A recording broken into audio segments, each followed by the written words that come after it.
जय हिंद दोस्तों, स्वागत है आपका हमारे YouTube चैनल में। आज के वीडियो में हम लेकर आए हैं आपके लिए यहाँ पर बहुत ही महत्वपूर्ण क्वेश्चन आंसर। मैथिली शरण गुप्त जी से संबंधित बहुत ही महत्वपूर्ण क्वेश्चन आंसर है, तो वीडियो पूरा बस देखना है। अगर आप चैनल पर पहली बार आए तो चैनल को सब्सक्राइब कर लें, वीडियो को लाइक कर लें और ज़्यादा से ज़्यादा वीडियो को शेयर करें ताकि अन्य लोग भी यह वीडियो देख सकें। Self study classes app download कर लें, जहाँ पर आपके लिए हिंदी साहित्य का संपूर्ण कोर्स, हिंदी साहित्य की टेस्ट सीरीज और आपके लिए यहाँ पर 2020 टेस्ट सीरीज भी सप्ताह में 2 दिन करवाई जाती है। ये फ्री टेस्ट सीरीज है, तो इससे भी अवश्य जुड़ें। मैथिली शरण गुप्त जी से संबंधित महत्वपूर्ण क्वेश्चन पूछे जाते हैं। इनसे फर्स्ट क्वेश्चन पूछा गया कि मैथिली शरण गुप्त जो है किस काव्यधारा के कवि हैं। ये आपके लिए बताना है, महत्वपूर्ण क्वेश्चन है। क्या होगा सही आंसर बताइए। मैथिली शरण गुप्त जो है एक किस काव्यधारा के कवि माने जाते हैं, तो आपका यहाँ पर बिल्कुल सही राइट आंसर क्या है, तो बिल्कुल सही राइट आंसर है आपका यहाँ पर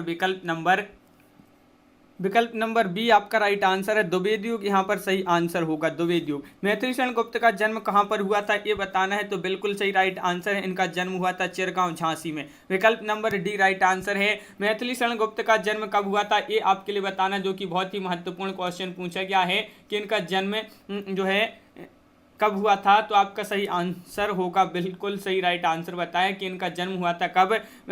इनका जन्म हुआ था 1886 ईस्वी में। मैथिली शरण गुप्त के काव्य गुरु कौन थे, काव्य गुरु बताना है मैथिली शरण गुप्त के कौन थे, तो आपका सही आंसर है यहाँ पर विकल्प number C Mahavir Prasad Dwivedi right answer होगा। राष्ट्र कवि के रूप में कौन लोकप्रिय है, मोस्ट इंपॉर्टेंट क्वेश्चन है। राष्ट्र कवि के रूप में लोकप्रिय हैं तो वह मैथिली शरण गुप्त जी हैं, बिल्कुल सही। तुलसीदास जी करते कैसे मानस नाद, महावीर का यदि उन्हें नहीं मिलता प्रसाद। उपरोक्त पद के रचयिता कौन माने जाते हैं, क्वेश्चन नंबर 6 है और 6 का राइट आंसर है मैथिली शरण गुप्त इस पद की रचयिता माने जाते हैं।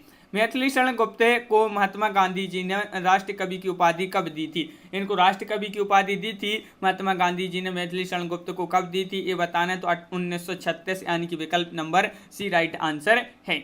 मैथिली शरण गुप्त द्वारा रचित काव्यों की संख्या कितनी मानी जाती है, 40, 25, 30, 20, तो आपका यहाँ पर सही आंसर होगा क्या राइट आंसर, विकल्प नंबर 1 यानी कि 40। मैथिली शरण गुप्त ने कितने महाकाव्य लिखे हैं, 1, 3, 2, 4। इन्होंने महाकाव्य लिखे हैं, कितने महाकाव्य लिखे हैं ये आपके लिए बताना है, तो आपका सही आंसर है इन्होंने 2 महाकाव्य लिखे हैं, साकेत और यशोधरा। इन्होंने 2 महाकाव्य लिखे हैं। मैथिली शरण गुप्त जो यहाँ पर पूछा गया है कि कौन कवि साहित्य जगत में दद्दा के नाम से लोकप्रिय थे, दद्दा के नाम से लोकप्रिय कौन थे, क्वेश्चन नंबर 10 है और दद्दा के नाम से लोकप्रिय थे कौन, मैथिली शरण गुप्त। विकल्प नंबर बी आपका सही आंसर होगा। क्वेश्चन नंबर 11 यहाँ पर क्या पूछा है तो देख लेते हैं कि किस आलोचक ने मैथिली शरण गुप्त को आधुनिक युग का तुलसी कहा है। वह आलोचक कौन है, वह कौन से आलोचक हैं जिन्होंने मैथिली शरण गुप्त को आधुनिक युग का तुलसी कहा है, तो गणपति चंद्र गुप्त आपका सही आंसर होगा। गुप्त जी को भारत सरकार द्वारा कौन सा सम्मान दिया गया था, पद्म भूषण, पद्मश्री, पद्म विभूषण, कोई नहीं, तो इनको मिला था कौन सा पुरस्कार, वह था कौन सा सम्मान था, पद्म भूषण। विकल्प नंबर आपका 1 सही आंसर होगा। क्वेश्चन नंबर 13 है कि मैथिली शरण गुप्त की आरंभिक रचनाएं किस पत्रिका में प्रकाशित होती थी। क्वेश्चन नंबर 13 है, महत्वपूर्ण है और आपका सही आंसर है व्यस्योपरक, आपका सही आंसर होगा विकल्प नंबर सी राइट आंसर यहाँ पर है। मैथिली शरण गुप्त आरंभ में किस उपनाम से रचनाएं करती थी, ये आपका महत्वपूर्ण क्वेश्चन है। आरंभ में जो है एक किस नाम से उपनाम से रचनाएं करते थे, तो रसिकेंद्र। विकल्प नंबर 1 आपका यहाँ पर सही आंसर होगा। क्वेश्चन नंबर आपका 15, मैथिली शरण गुप्त में रसिकेंद्र नाम से किस भाषा में रचनाएं करते थे, तो जो मैथिली शरण गुप्त प्रारंभ में रसिकेंद्र नाम से किस भाषा में रचनाएं करते थे, तो ये करते थे किस भाषा में, ब्रज भाषा में। क्वेश्चन नंबर 16, मैथिली शरण गुप्त ने रसिकेंद्र नाम से किस पत्रिका को अपनी रचनाएं भेजी थी, जिसके संपादक ने यह कहकर वापस लौटा दी कि अब रसिकेंद्र बनने का जमाना लद गया, तो आपका यहाँ पर सही आंसर है विकल्प नंबर आपका सी राइट आंसर है सरस्वती। विकल्प नंबर सी राइट आंसर है सरस्वती पत्रिका। अगला क्वेश्चन है, मैथिली शरण गुप्त की खड़ी बोली में रचित प्रथम कविता कौन सी है, जयद्रथ वध है, किसान है, हेमंत है, रंग में भंग है। क्वेश्चन नंबर 17 है और 17 का सही आंसर होगा बिल्कुल सही, हेमंत आपका राइट आंसर है। विकल्प नंबर बी आपका सही आंसर होगा। क्वेश्चन नंबर 18, मैथिली शरण गुप्त की राष्ट्रीय भावनाओं से ओतप्रोत कविता कौन सी है, ये आपके लिए बताना है क्या होगा इसका सही आंसर? तो बिल्कुल सही राइट आंसर है कि राष्ट्रीय भावनाओं से ओतप्रोत इनकी जो कविता है मैथिली शरण गुप्त जी की भारत भारती, बिल्कुल सही राइट आंसर होगा। क्वेश्चन नंबर आपका यहाँ पर 19 पूछा, मैथिली शरण गुप्त को किस रचना के कारण राष्ट्रीय कवि की उपाधि मिली थी? भारत भारती, साकेत, शकुंतला या पंचवटी? तो वह रचना थी कौन सी? भारत भारती। तो विकल्प नंबर 1 आपका सही आंसर है। मैथिली शरण गुप्त के किस काव्य पर उर्दू कवि हाली की रचना मसद्दे से हाली का प्रभाव है? तो ये आपके लिए बताना है क्या होगा इसका सही आंसर। क्वेश्चन नंबर 20 है और 20 का राइट आंसर है भारत भारती, आपका सही आंसर है। मैथिली शरण गुप्त का प्रथम काव्य संग्रह माना जाता है भारत भारती, किसान या रंग में भंग या जयद्रथ वध? देखिए मैथिली शरण गुप्त जी का प्रथम काव्य संग्रह बताना है, काव्य संग्रह कौन सा माना जाता है? तो आपका यहाँ पर बिल्कुल सही राइट आंसर है। क्या होगा राइट आंसर? विकल्प नंबर सी, रंग में भंग, आपका यहाँ पर सही आंसर है। क्वेश्चन नंबर आपका यहाँ पर 22 पूछा, मैथिली शरण गुप्त का प्रथम काव्य संग्रह रंग में भंग कब प्रकाशित हुआ था? रंग में भंग ये जो है कब प्रकाशित हुआ था, ये पूछा है आपसे यहाँ पर। तो बिल्कुल सही राइट आंसर है 1909 ईस्वी, आपका सही आंसर है। मैथिली शरण गुप्त का राजपूती, आन बान और शान का काव्य माना जाता है भारत भारती, किसान, रंग में भंग या जयद्रथ वध? तो वह माना जाता है कौन सा? रंग में भंग, आपका यहाँ पर सही आंसर होगा। क्वेश्चन नंबर आपका यहाँ पर 24 है, किस रचना के कारण मैथिली शरण गुप्त को जेल जाना पड़ा था? भारत भारती या फिर साकेत, शकुंतला या पंचवटी? किस रचना के कारण? तो विकल्प नंबर आपका यहाँ पर 1 सही आंसर है, भारत भारती, आपका सही आंसर है। किस आलोचक ने मैथिली शरण गुप्त को सामंजस्यवादी कवि कहा था? मोस्ट इंपोर्टेंट क्वेश्चन है। वह आलोचक कौन थे जिन्होंने मैथिली शरण गुप्त को सामंजस्यवादी कवि कहा था? तो वह थे आचार्य रामचंद्र शुक्ल। क्वेश्चन नंबर यहाँ पर 26 पूछा कि मैथिली शरण गुप्त को किस छंद का बादशाह कहा जाता है? हरि गीतिका, चौपाई, छप्पाई या रूला? महत्वपूर्ण क्वेश्चन, क्या होगा इसका सही आंसर? तो वह छंद है हरिगीतिका। हरिगीतिका छंद की बादशाह मानी जाती है मैथिली शरण गुप्त। हिंदी साहित्य की सांस्कृतिक नवजागरण काव्यधारा की प्रतिनिधि कवि कौन है?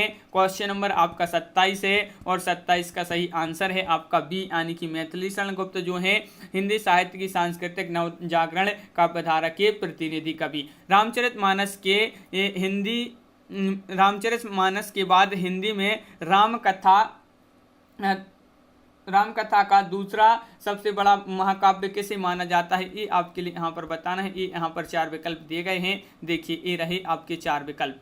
यहाँ पर पूछा है रामचरितमानस के बाद हिंदी में रामकथा का दूसरा सबसे बड़ा महाकाव्य जो है किसे माना जाता है? तो आपका राइट आंसर है साकेत को, तो विकल्प नंबर 1 सही आंसर होगा। अगला क्वेश्चन क्या है? तो यहाँ पर पूछा है मैथिली शरण गुप्त को किस रचना के लिए मंगला प्रसाद पारितोषिक दिया गया था? वह कौन सी रचना है? यहाँ पर आपके लिए बताना है। तो आपका बिल्कुल सही राइट आंसर है, वह रचना है साकेत। इनके लिए मंगला पारितोषिक सम्मान दिया गया था। साकेत महाकाव्य को जनवादी काव्य किसने कहा है? क्वेश्चन नंबर 30 है और साकेत महाकाव्य को जनवादी काव्य किसने कहा? महत्वपूर्ण क्वेश्चन है यहाँ पर अपने मैथिली शरण गुप्त जी से संबंधित और doctor Nagendra right answer. Saket महाकाव्य को जनवादी काव्य कहा था डॉक्टर नगेंद्र ने। मैथिली शरण गुप्त ने कार्ल मार्क्स की पुत्री जेनी पर कौन सी कविता लिखी थी? वह कविता आपके लिए बताना है।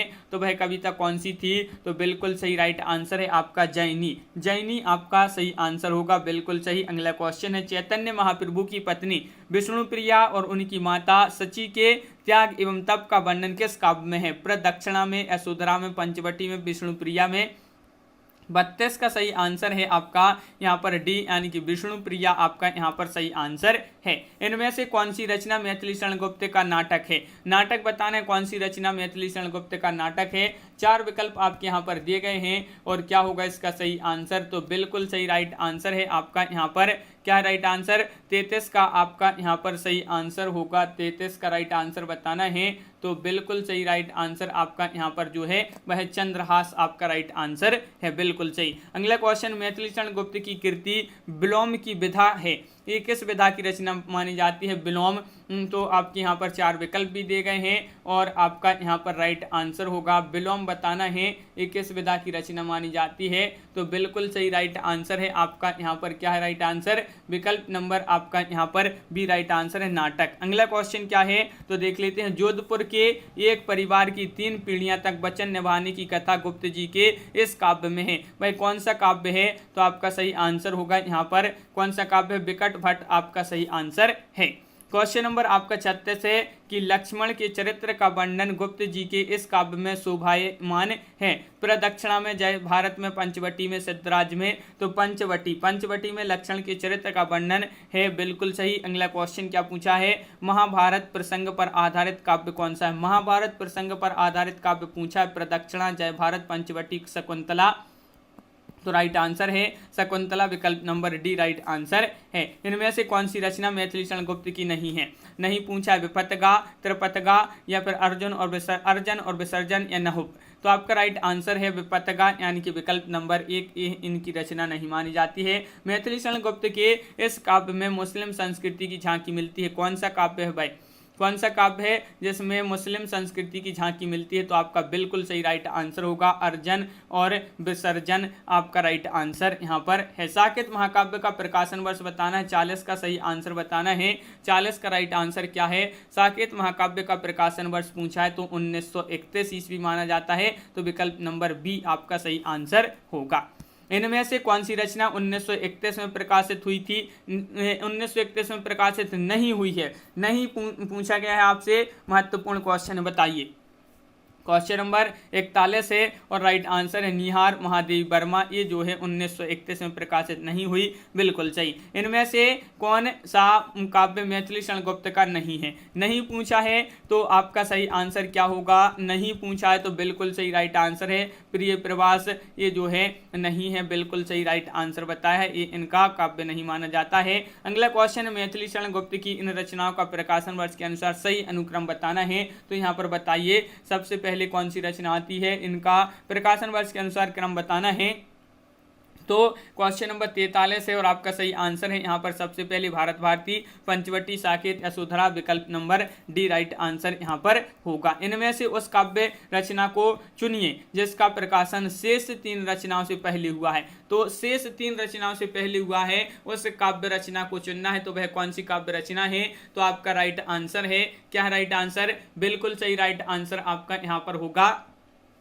क्या होगा सही आंसर, तो कुणाल गीत आपका राइट आंसर है, विकल्प नंबर आपका बी सही आंसर होगा। साकेत महाकाव्य की नायिका कौन है। साकेत महाकाव्य की नायिका आपसे पूछा है क्वेश्चन नंबर 45 में और 45 का बिल्कुल सही राइट आंसर है उर्मिला। उर्मिला नायिका मानी जाती हैं। क्वेश्चन नंबर 46 है कि इनमें से कौन सी पंक्ति मैथिली शरण गुप्त की नहीं है। नहीं पूछा है आपसे यहाँ पर, तो देख लेते हैं। देखिए यहाँ पर ये पंक्तियां दी गई हैं, कौन सी पंक्ति मैथिली शरण गुप्त की नहीं है। तो यहाँ पर आपका सही आंसर है क्या राइट आंसर, विकल्प नंबर बी। बांधा था विदु को किसने इन काली जंजीरों से, मणि वाले फड़ियों का मुख क्यों भरा है हीरों से। ये जो है मैथिली शरण गुप्त की पंक्ति नहीं है, बिल्कुल सही राइट आंसर होगा। अबला जीवन हाय तुम्हारी यही कहानी, आंचल में दूध और आंखों में पानी। उपरोक्त पंक्तियां गुप्त जी के किस काव्य से ली गई है। महत्वपूर्ण क्वेश्चन पूछा गया है। अबला जीवन हाय तुम्हारी यही कहानी, आंचल में दूध और आंखों में पानी। ये पंक्तियां जो हैं किस काव्य से ली गई हैं, तो यशोधरा, विकल्प नंबर बी आपका सही आंसर है। अधिकार खोकर बैठे रहना यही महादुष्कर्म है, यह पंक्ति मैथिली शरण गुप्त के किस काव्य से ली गई हैं। ये महत्वपूर्ण पंक्तियां हैं और आपका सही आंसर है भारत भारती से ये पंक्तियां ली गई हैं। साकेत महाकाव्य के कितने सर्ग माने जाते हैं। साकेत महाकाव्य में कितने सर्ग हैं ये आपके लिए बताना है। क्वेश्चन नंबर 49 है और 49 का सही आंसर विकल्प नंबर बी यानी कि 12 सर्ग हैं। मैथिली शरण गुप्त का गीति नाट्य है अनग, झंकार, त्रपथा, त्रिपतगा या फिर पृथ्वीपुत्र। इनका गीति नाट्य बताना है, गीति नाट्य मैथिली शरण गुप्त जी का। तो बिल्कुल सही राइट आंसर है आपका यहाँ पर क्या होगा सही आंसर, विकल्प नंबर 1 यानी कि अनग आपका राइट आंसर है। भारत भारती काव्य का रचना काल क्या माना जाता है।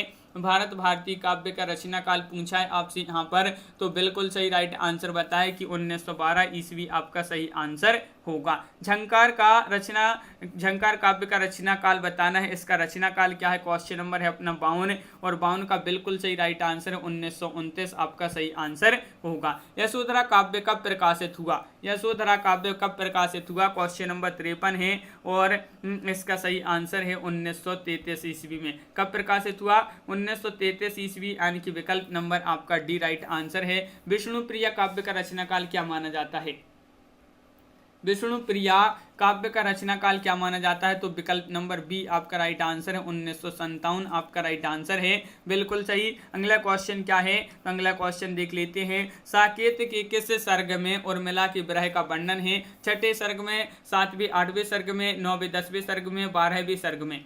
तो साकेत के किस सर्ग में उर्मिला के विरह का वर्णन है, तो यह वर्णन है 9वें और 10वें सर्ग में। साकेत किस भाषा का मूल शब्द है, ये पाली भाषा, संस्कृत भाषा, प्राकृत भाषा या ब्रज भाषा का शब्द है, तो आपका सही आंसर है ये माना जाता है पाली भाषा का मूल शब्द साकेत।